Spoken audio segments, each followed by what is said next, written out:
자이언트6 구독자 여러분 반갑습니다. 용캐스터입니다. 스토브리그에 맞춰서 우리 롯데 팬들께서도 내외부 FA 선수들에 대한 그 관심이 나날이 높아지고 있는데요. 이에 최근 본 채널을 통한 리서치를 실시하여 자이언트6 구독자님들을 비롯한 자이언츠 팬들께서 어떤 생각을 또 가지고 계신지 궁금하여 집계를 해봤습니다. 기간은 11월 10일 수요일부터 12일 금요일까지 3일간 시행했고요. 해당 설문은 총 8문항으로 익명성을 보장한 네이버 폼으로 실시했습니다. 이에 데이터가 집계가 완료가 됐고 참 감사하게도 자발적인 설문조사였음에도 불구하고 사흘간 무려 1124건의 응답 수치가 나왔는데요.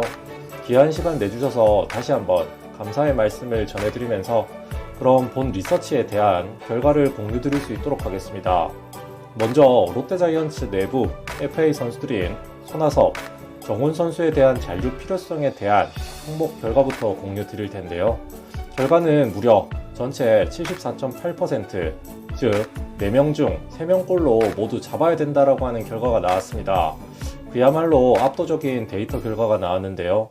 이 밖에 정훈만 잡아야 된다라고 하는 게 전체 15.7%, 손아섭만 잡아야 된다가 5.1%가 나오는 등 다소 원사이드하게 결과가 집계되었습니다. 그러면 두 번째 문항이었던 손아섭 선수의 예상 계약 기간에 대한 조사 결과인데요.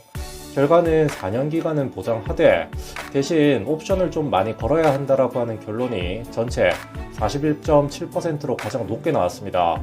아무래도 88년생으로서 30대 중반을 넘어서는 선수로서 황금기를 지나 내리막을 걸을 수 있기에 다옵션에 대한 필요성을 팬들도 충분히 공감한다라고 하는 부분으로 해석이 가능하겠는데요. 이 밖에 두 번째로 높았던 응답은 4년이라는 계약기간도 미보장에 옵션 역시 많이 붙여야 된다라고 하는 응답이 높았습니다. 결국 이런 백데이터의 공통점은 결국 계약기간보다는 계약에 있어서 장담할 수 없는 옵션이라고 하는 안전장치도 롯데 구단이 걸어야 된다라고 하는 내용이 되겠는데요. 여러모로 올 시즌에 기록한 손아섭 선수의 성적을 봤을 때 어쩌면 당연한 내용이 아닐까라는 생각도 해보게 됩니다. 자, 그럼 계약 기간은 그렇고 계약 총액 수준은 어떻게 해야 할까? 팬들께서는 이런 응답을 해주셨는데요.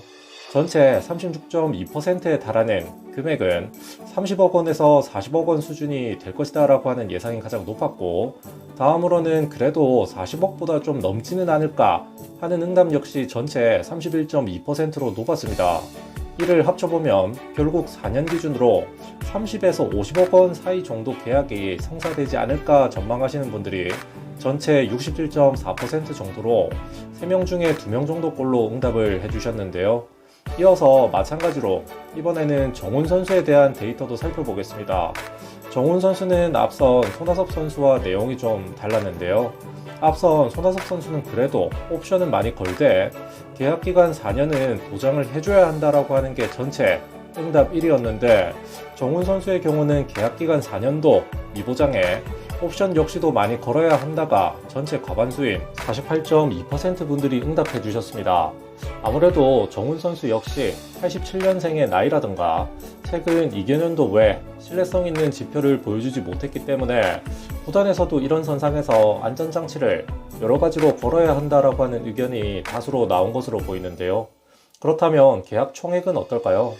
자, 보시면 4년 기준으로 20에서 30억 원 수준이 될 것이다 라고 응답해 주신 분들이 전체 43.2%였고, 보다 낮은 10억에서 20억 원 수준이 될 것이다 라고 응답해 주신 분들이 전체 29.2%로 또 상당히 높았습니다. 이 또한 이 두 개 구간을 합치면 결국 4년 기준에 10에서 30억 원 사이 정도 계약이 될 것이다 라고 전망해 주신 분들이 전체 72%가 넘었는데요. 자, 그럼 이번 내부 FA에 대한 리서치 결과는 이상으로 마치겠고, 이어서 더욱이 관심도가 높은 외부 FA 시장으로도 가보겠습니다. 일단 롯데가 이번 2022 시즌을 대비해서 과연 외부 FA 시장에도 관심을 가져야 하냐에 대한 응답인데요. 결과는 무려 전체 81% 응답이 참전이 필요하다라고 하는 결론이었습니다. 이는 아래 중립 또는 관심 없음을 제외시킨다라고 하면 86.4%까지 수치가 올라갈 정도로 외부 영입에 대한 갈증을 많은 팬들께서도 느끼고 있다라고 해석이 가능하겠는데요. 그렇다면 이렇게 수많은 팬들께서 투표를 해주신 외부 FA가 어떤 포지션에서 나와야 할까? 어떻게 보면 롯데의 가장 취약 포지션이다라고도 해석이 가능하겠습니다. 그 결과는 두 그룹이 상당히 박빙이었는데요. 해당 지표는 중복응답이 가능하도록 설정을 해봤는데 선발 투수와 외야수 부분이 단 3표 차로 나란히 1, 2를 기록했습니다. 엄연히 투수 파트는 선발과 구원으로 분리를 시켜봤는데 이를 합치면 또 외야수보다는 그래도 투수 쪽이 더 급하다 뭐 이런 식으로의 해석도 또한 가능하겠는데요.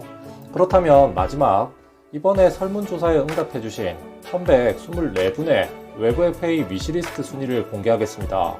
이 또한 상당히 재밌는 데이터가 나왔는데요. 혹시나 롯데가 아닌 타팀 팬들께서 본 영상을 시청 중에 계시다면 말 그대로 리서치니 마음 상해하시기보다 롯데 팬들이 이만큼 우리 선수들에게 관심이 있구나 뭐 이 정도로만 해석을 해주시면 감사하겠습니다. 결과를 그럼 한번 보시겠습니다. 선호도가 높은 외부 FA 선수들을 좌측부터 줄을 세어봤는데요. 가장 인기가 높았던 선수는 삼성의 외야수 박혜민 선수가 1위, 이어서 삼성의 선발 투수 백정현 선수가 2위에 또 삼성의 포수 강민호 선수가 3위를 기록하는 등 사자 군단에서만 1, 2, 3가 동시에 나올 정도로 이번 외부 FA 시장에서 롯데 팬들의 눈은 삼성에 많이 가 있다라고 하는 것이 입증이 된 셈이 되겠습니다. 이 밖에 두산의 외야수 박건우가 4위, NC 외야수 나성범 선수가 5위, 그리고 하나의 주전 포수 최재훈과 기아의 양현종 선수가 6, 7위를 기록했는데요. 확실히 이러한 면면들을 보면 우리 팬들께서도 군침을 흘리고 있는 선수들은 당장 현재 자신의 집에서도 놓칠 수 없는 선수들로 규정되기에 딱 좋은 선수들이기에 다소 그림의 떡이 될 수도 있습니다만 2년 전 안치홍 선수가 타이거즈 유니폼에서 자이언츠 유니폼으로 갈아입을 거다 뭐 이렇게 감히 누가 상상이나 했을까요? 뜨거워지고 있는 이번 FA 시장에서 과연 롯데 자이언츠는 내부 FA 잔류 그리고 외부 FA 영입에 대해 다방면의 손이 뻗을 수 있을지 어떨지도 궁금해지는 계절이 찾아왔습니다. 아직 제대로 시작하지도 않은 거인군단의 스토브리그 행복, 앞으로도 많은 관심 부탁드리고요. 저는 다음에 더 좋은 영상을 준비해서 찾아오도록 하겠습니다. 감사합니다.